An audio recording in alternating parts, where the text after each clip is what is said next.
Welcome back everyone to another tutorial for the 007 First Light game. In this video, I'm going to show you how you can reduce the screen shaking intensity within this game. So let's get started right away. First of all, open up the game within your device, and once you are taken into the main menu, just navigate into Options, and from the Options page, you will need to go into Gameplay. Then inside the Gameplay menu, you can find the Screen Shake Strength option. By default, this is set to 1.0. You can try to reduce this by moving the slider to the left.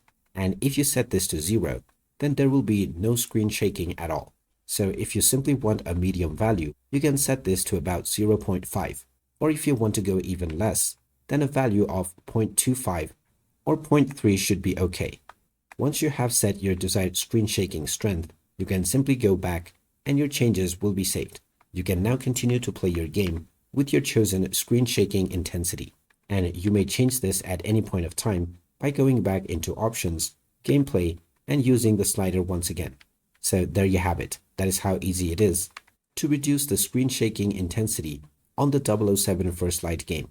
If you find this video helpful, don't forget to hit that like button and subscribe to our channel for more helpful tips and tutorials. Thanks for watching, and I will see you again in the next one.